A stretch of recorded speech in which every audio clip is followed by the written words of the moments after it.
Boa tarde, pessoal.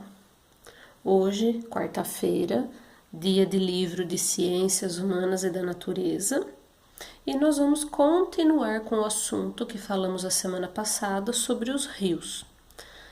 Então, hoje nós vamos fazer atividades referentes aos rios, tá?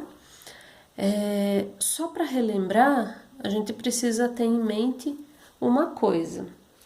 Quem abastece as águas dos rios são as águas da chuva, tá? Então elas abastecem muitos rios, além, claro, dos seus afluentes e da sua nascente, né? A gente já falou sobre isso.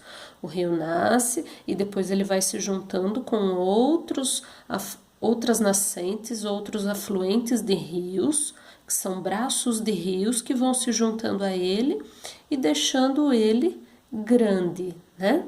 Assim como o nosso rio Tietê, que foi o que eu dei como exemplo. Muito bem.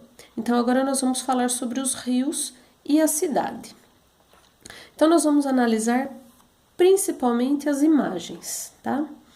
Mas vamos falar um pouquinho aqui, ó, sobre o que é uma várzea. Que todo rio, pessoal, possui uma várzea. O que é isso? É uma área que alaga, que inunda. Como? Na época das chuvas, o rio vai encher mais, né? A gente sempre vê aqui na nossa cidade, quando chove muito, o que é que faz?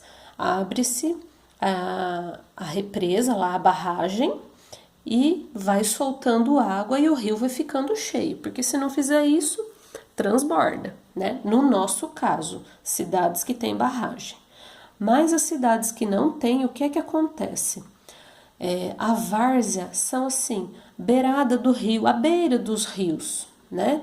Então são áreas grandes que quando chove, quando não tem construção, não é no meio da cidade, o rio está no seu curso, no meio da natureza, sem a interferência do homem, de construções, aquela área alaga, inunda com a água da chuva e depois que passa a época da chuva, aquilo vai baixando e não causa transtorno para ninguém.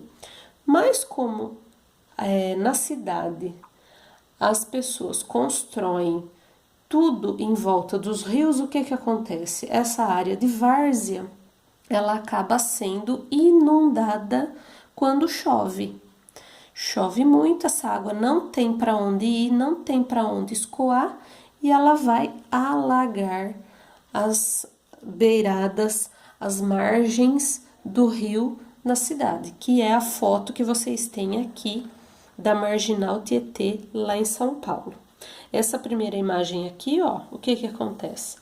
Dia normal, sem chuva, o rio Tietê, esse rio aqui é o que passa aqui na nossa cidade. Primeiro ele passa aqui em São Paulo, para depois ele passar por outras cidades até chegar na nossa, tá? Então, quando ele chega aqui na nossa, ele já tá mais limpo. Então, aqui é um período sem chuvas, né? E aí, o que acontece na imagem de baixo? É um período de chuva. E aí, o que aconteceu? Esse rio aqui, nessa situação, ele não tem área de várzea. A área de várzea dele alagou, foi feito a marginal, que são as ruas, né? Foi feito asfalto, as avenidas, que são chamadas marginais, porque margeiam o rio Tietê.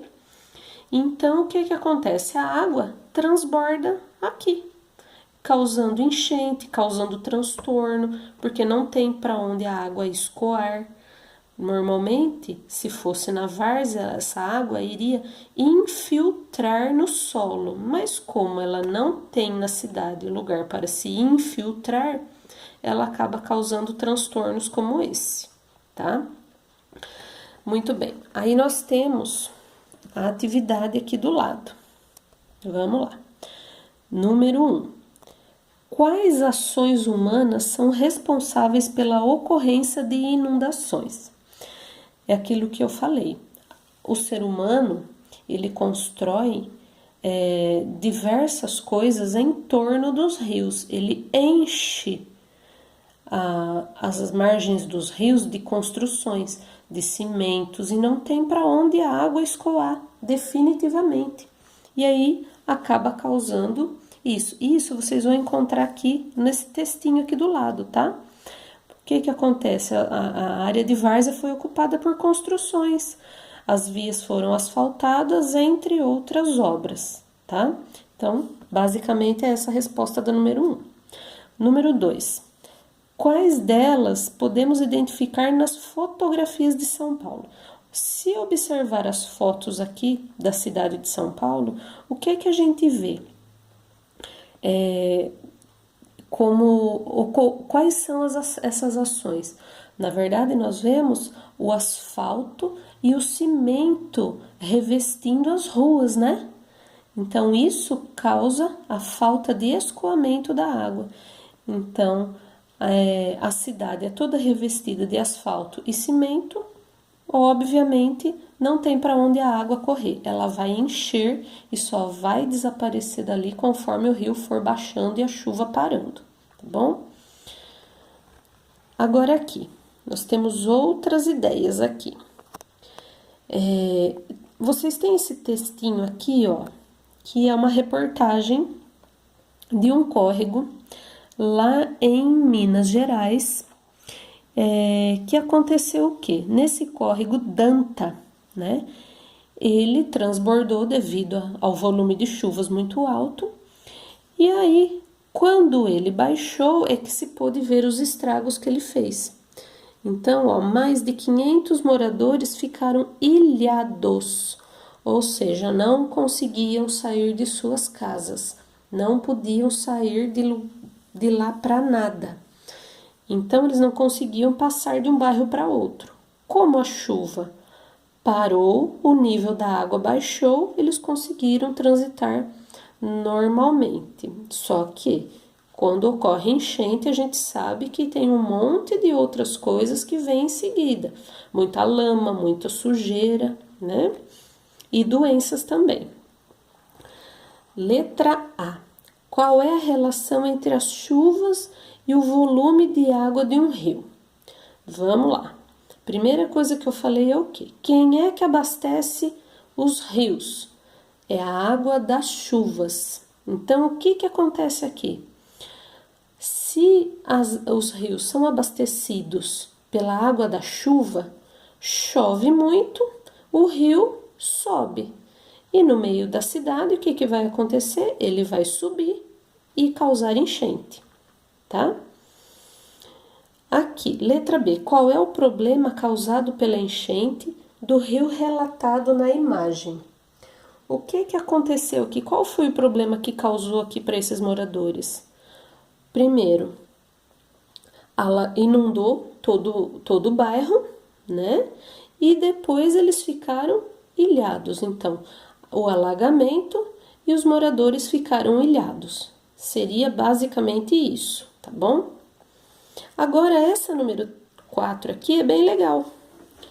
Na cidade em que você mora, ocorrem enchentes? Aí, converse com seus familiares e vizinhos sobre as possíveis causas das enchentes. Faça suas anotações nas linhas abaixo. E aí, eu queria que vocês realmente fizessem isso. Em Igaraçu, ocorre enchente? Já ocorreu enchente em Igaraçu? Eu acho que já. No período de chuvas, eu já vi o córrego Monjolinho encher e alagar toda a avenida lá perto da rodoviária, tá?